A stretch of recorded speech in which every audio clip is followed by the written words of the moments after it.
Okay. Satu, dua, tiga. Hey Hi, everyone! Welcome back to the show, and you are hanging out with us again. Vanessa, who is doing noodles, and Nadine, Karissa, Rafa, and me, Panji. And today we are diving into something that very interesting. Every student in Foursma would feel about it, whether they admit it or not. Yeah, us as a student in Foursma will feel about it. And living in what basically feels like a pressure cooker, a beautiful pressure cooker. I think it's sure, but still, yeah, a cooker. Yeah, it's like weird experience where you feel like school is fun, but it also heavy. Like you're excited about school, but behind that, your brain just cries out like that. And the expectation from teacher, parent, classmates, ourselves, it's all mixed into this style of motivation, stress, ambition, build competitive, pick your flavor. And what makes it funny is that no one says out loud. Everyone just smile, nods, and pretends they totally sleep 8 hours and didn't cry over an assignment 11 p.m. While half the school is walking around looking like background characters from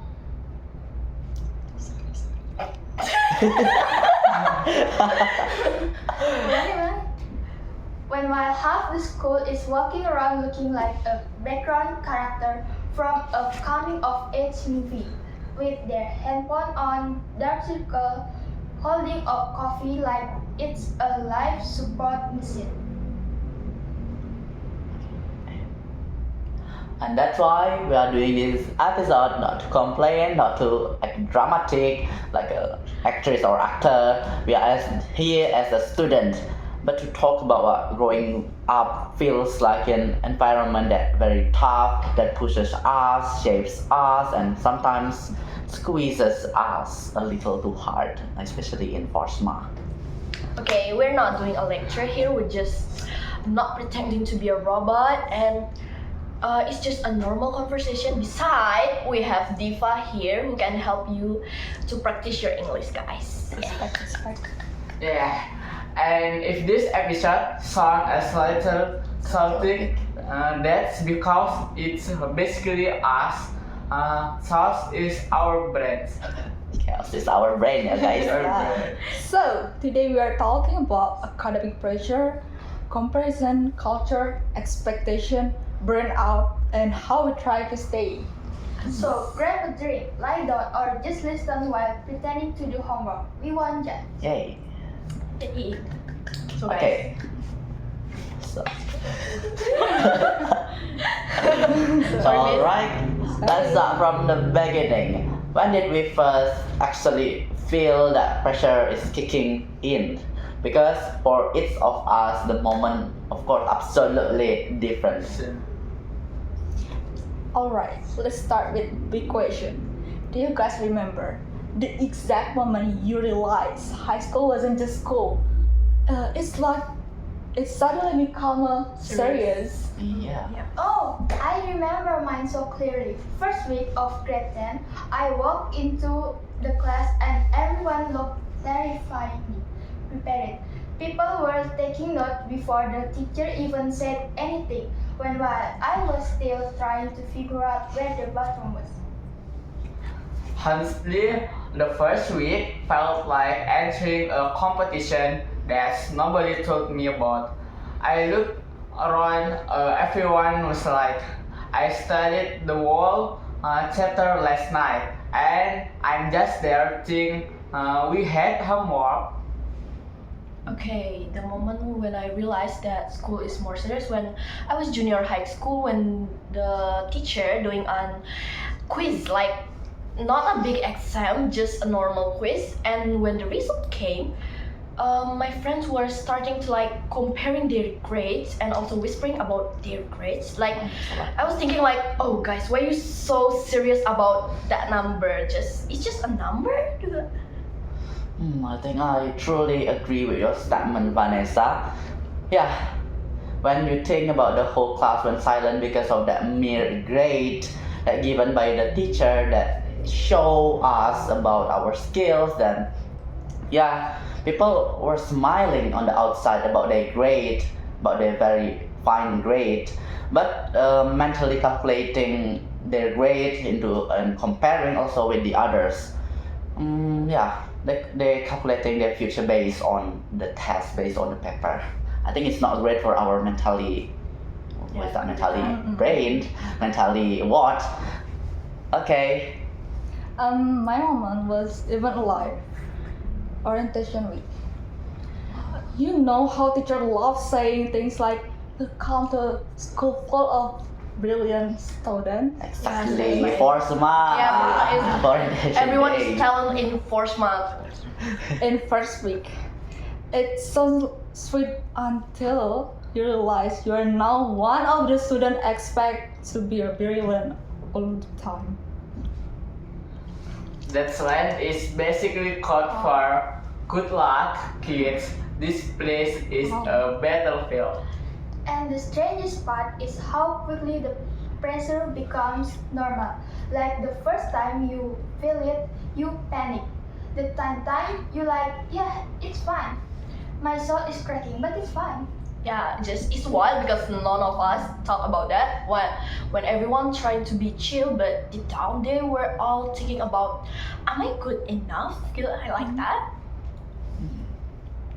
I think that's the exact moment that Vanessa said, am I good enough? The moment when the pressure hits our mind, hits our heart, hits our brain, when you start comparing yourself to the room, to the student room. Not because anyone tells you to do that, it just happens clearly and normally. You look around and suddenly you feel a pressure behind you and you are measuring your word in grades and about in the speech and yeah, about the productivity as a student in Foursma also. How productivity you in your class when you are see your friend who are a smart student like this writing down the paper and writing down the material and you just start comparing yourself to them. Am I not good enough with them? Am I have a equal intelligence with them? I think that's the exact moment when the pressure hits our brain, our mind gitu.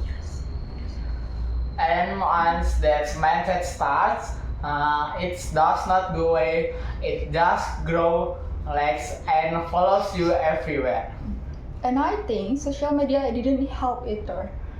The moment someone posts an achievement, your brain instantly goes, should I be doing something right now? Why am I lying down? That's true. Why am I breathing right now? Exactly, the pressure isn't loud, it's quiet. It sneaks in drop little things like a grade, a comment, scrolling through someone's success post, then suddenly you are wide awake at midnight overthinking.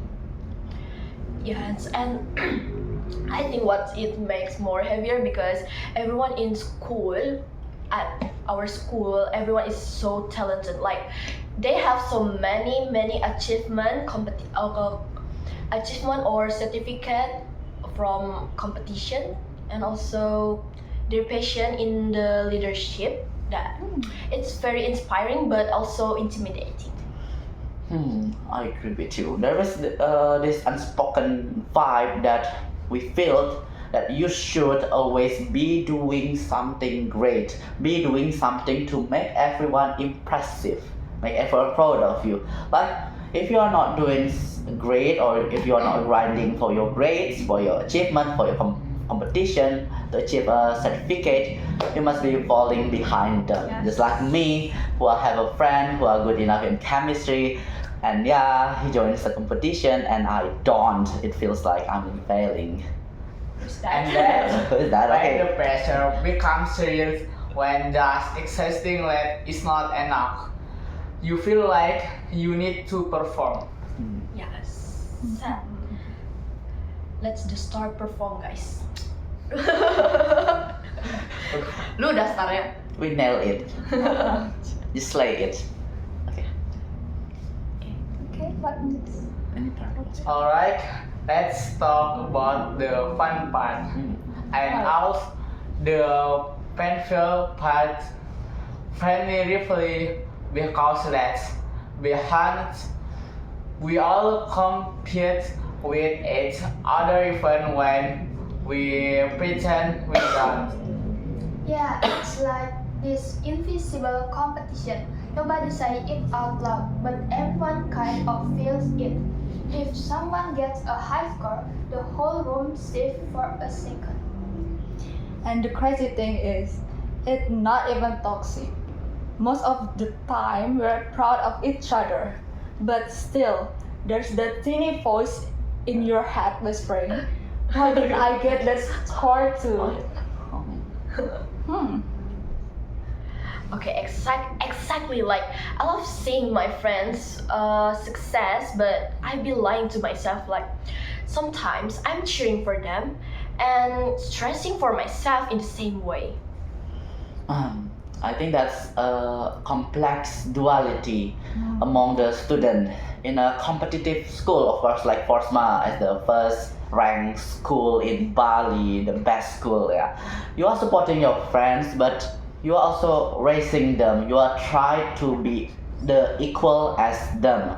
Like even when nobody calls it as a competition between friends among friends gitu. Let me be real for a second. I love a competition. It pushes, but sometimes it gets too loud. Like if my parents get 96 and I get 94, suddenly I'm just Question. Question. questions my whole life. I get that. Because when you are surrounded by high achievers, a good score can suddenly feel a threat. It's like the standard keeps rising without warning.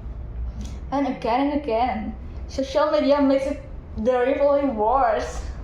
The moment someone posts their achievement, the comparison switch turn out automatically. Like what I've told you before, if I see my friends who get an achievement in chemistry, in physics, in biology, and they post it on social media, and I felt that I'm not good enough, why don't I just join a competition, like a debate, like something that makes me equal as them gitu.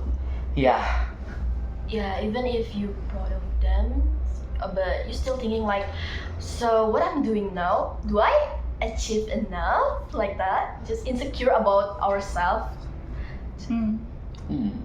Or should I be entering a competition? Yeah, it's hard. Just trying. It's tough. It becomes a constant scoreboard in your head, and the thing is, with the scoreboard, they don't turn off unless you make them.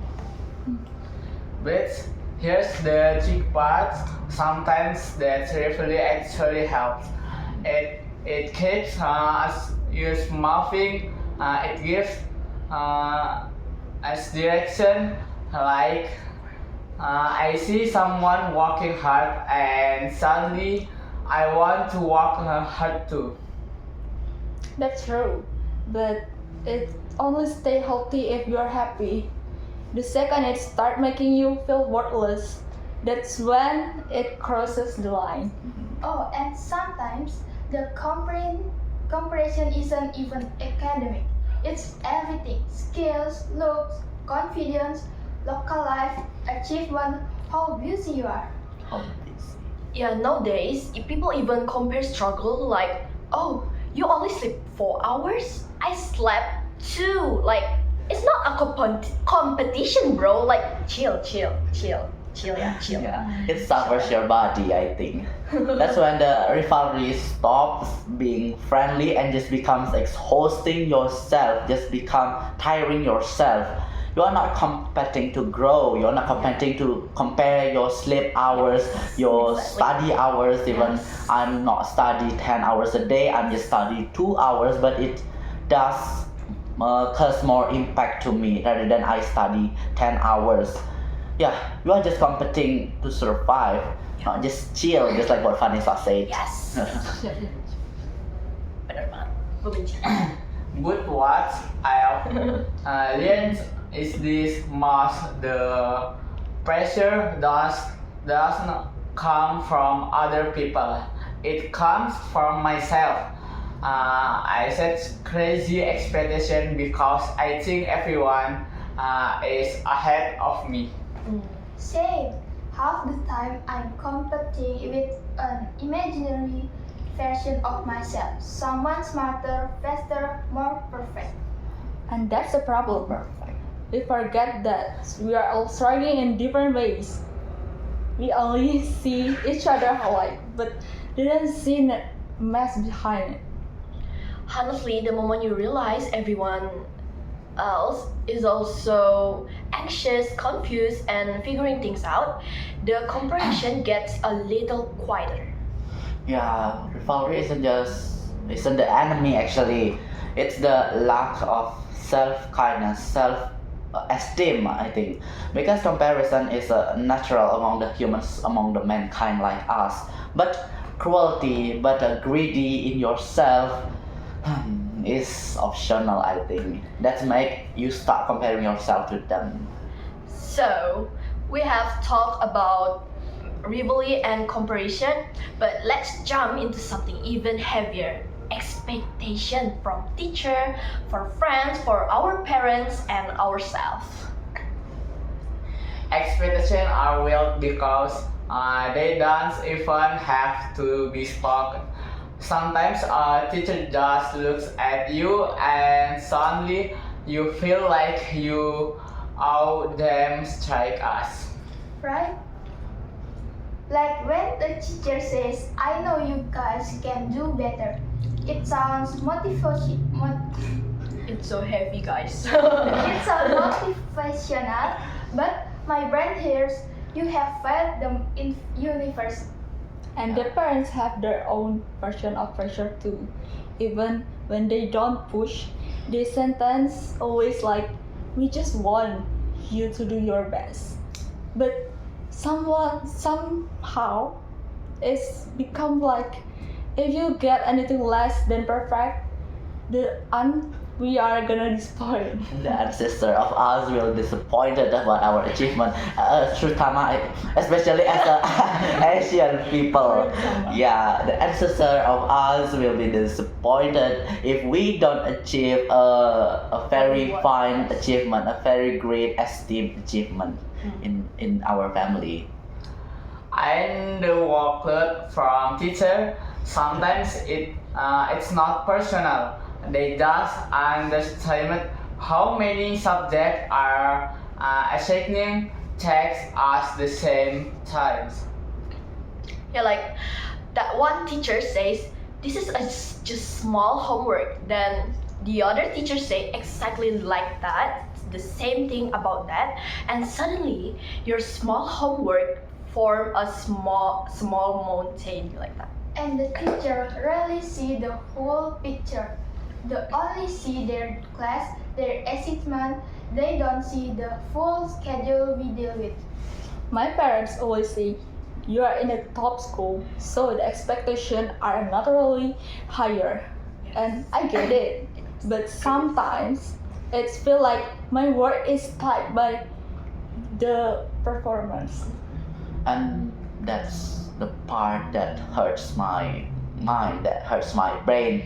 The idea that your identity becomes your achievement based on your achievement. Like if you are not performing well to make your parents, to make your parents impressive about you, to make your parents proud of you.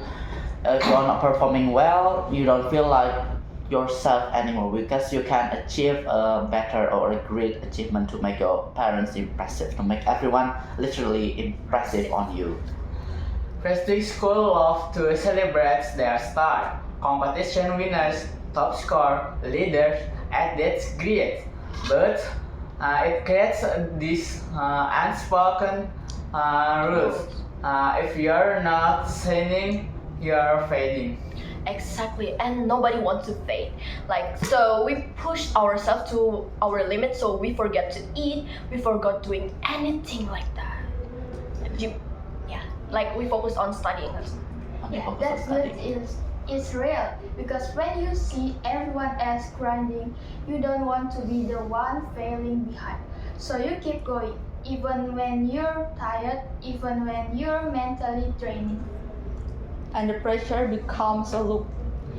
Teacher expect good result, parents expect something from those results, and friends expect you to keep up.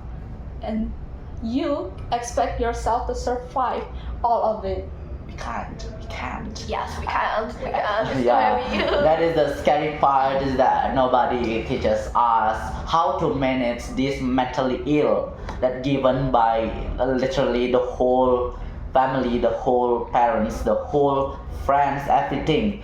We are taught formulas in school like mathematics and physics and so forth, like an essays. We try to make an essays, makalah, theories, thesis, and so forth, etc. But not how to cope with expectation that keep stacking. We didn't get a very fine study or what's that? I can call it as a assignment, as a learning process in the school that don't teach us how to manage mentally ill mental gitu. I think that's why so many students look calm but are actually one achievement away from a meltdown. And yet we keep going because we want to make everyone proud of us, like our families, our parents, and our teachers too, and ourselves, guys. Don't forget. But pride shouldn't cost us our mental health. We need to learn to separate achievement from identity. And remember that meeting expectation doesn't mean destroying yourself in the process. Exactly, true. Expectation can push us to grow better, but they shouldn't break us into so many pieces.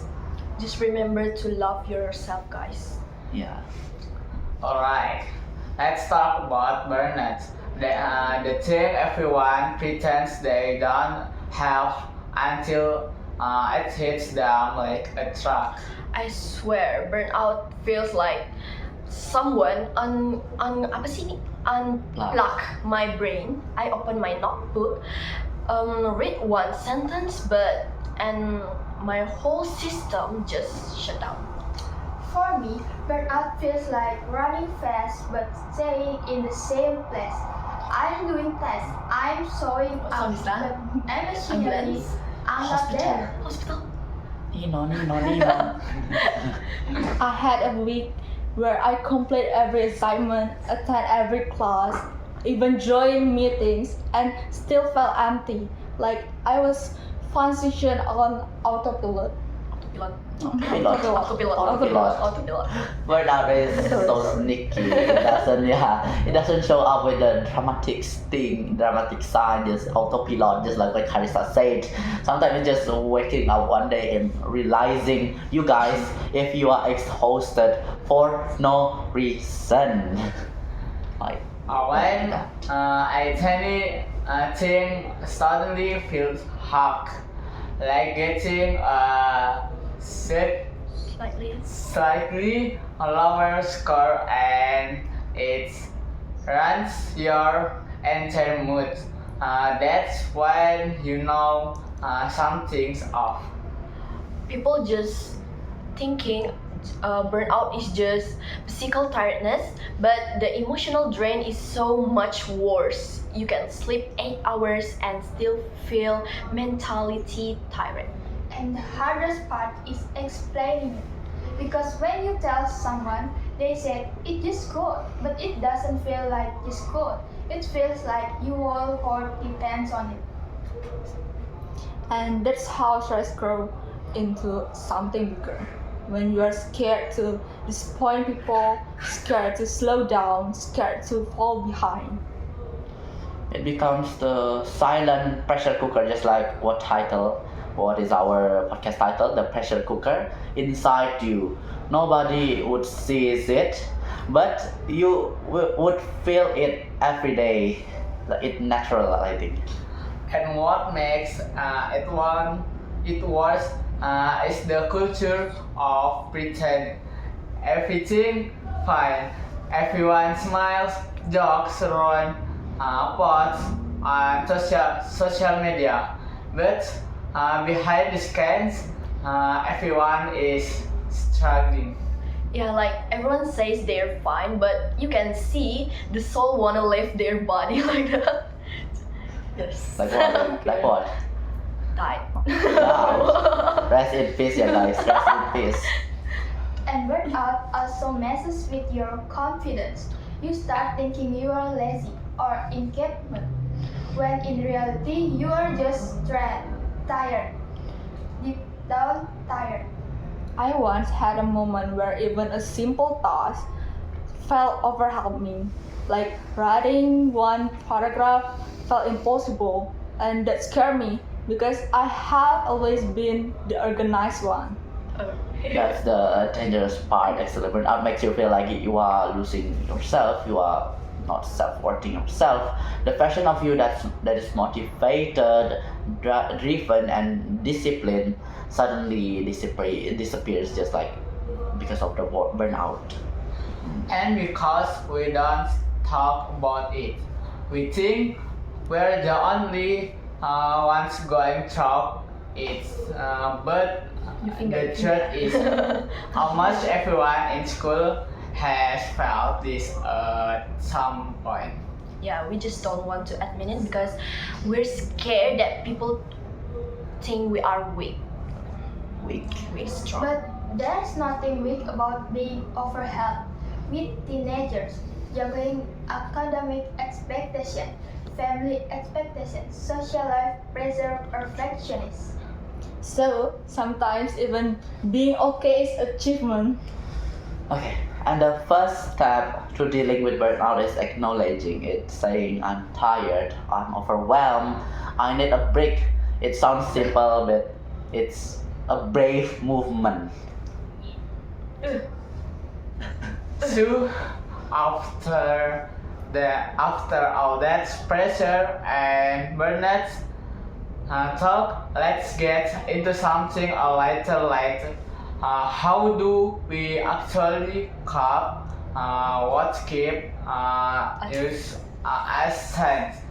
I will start. For me, the biggest thing is stepping away from the noise. Logging out of social media for a day or two. It sounds small, but it helped me reset my brain. Yeah, unplugging is underrated. I love watching Chinese drama because yeah, I love Chinese actor, like they were so handsome. Holic. I think I love drama Korea rather than drama China. It's so Hey. It's it's weird. It's weird. No, it's weird. not weird. It's weird. No. Okay, it's weird. Stop. I journal, not in a fancy Very aesthetic way, different. just scribbling my thought on paper. Even 5 minutes helps me processing everything instead of letting it stay crowded my head. I think what Nadine do is like basically the most aesthetic way Yes. to release your stress, to remove your stress, just like doing a journal and then writing something. But I'm different. I lean on music a lot because I'm a violinist, I'm a pianist since 10 years ago. Oh. Sometimes lying down with headphones on, just listening a classical music from Bach, from Chopin, from Mozart, from Beethoven, and letting a song or the piece it feels like more healing than any motivational speech from the very esteemed motivator like Timothy Ronald. I think it's Ew. not you. Gitu. It's not a motivational speech. It's just like mocking us. Yes. I do the opposite. I call someone.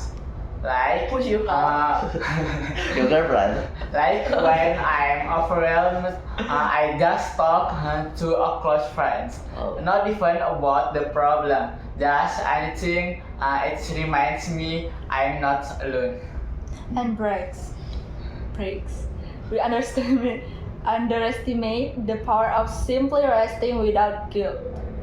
Taking one evening off won't destroy your future. Exactly. And people forget that rest is part of productivity. You can't function well if you never recharge. I think the biggest mindset shift is allowing ourselves to be imperfect. We are human, not machines. We don't have to have everything under control all the time. I remind myself that a bad grade isn't the end of the world, isn't the end of our future. So it stings, sure, but it doesn't erase everything what I've done, but what I've worked for this life. One bad day doesn't define my whole journey, my whole life. And talking about mental health with friends help too. Conversation like this one. Being honest, being vulnerable, it breaks the pressure bubble a little. Because the moment you realize everyone else is struggling too, the weight feels lighter. You stop trying to look perfect and start trying to be real. Yes.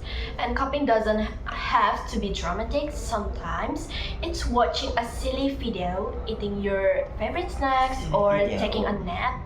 Small things matter. We don't Stop mock me. Stop mocking me. Okay. Okay. We don't have to solve our entire life today. We just have to take care of ourselves enough to face tomorrow. Okay. And that's the core of coping. Not escaping everything, but finding ways to breathe within the chaos in our life. As we are wrapping up, I guess the point of everything we talk about is simple. High school is talk, but when we don't have to go through it pretending we're a robot. Yeah, we are all stressed, we're all tired, and we're all trying our best. Yes. Even if our best looks different every day. And that's okay. There's no perfect way to survive high school. There's just showing up, trying again, and being kind to ourselves in the process. And one thing I hope people take from this episode, that struggles don't make you weak. They make you human, and humans grow through every messy part of the journey. If you are listening and you feel overwhelmed because of us, you are not the only one. We feel it too because our school. Yes. Okay, we don't mock our school. We just tell you guys about how is our life in Foursma. Yeah. A lot. It's a lot of pressure. So stressful. Yeah, so stressful. So thanks guys for spending your time with us for letting us our little group share our thought and our experience about school. We hope this episode felt a bit like sitting with friends, honest, warm, and real. Be real, guys. So, take care of your mind, get some rest, and don't forget to pray. We will see you in the next episode. Okay, this has been growing up in a pressure cooker, and we are signing off. Stay grounded and, of course, stay human. Stay human because we're not a robot. Yeah, we are human. Okay, bye Bye, guys. bye. Happy, happy, happy.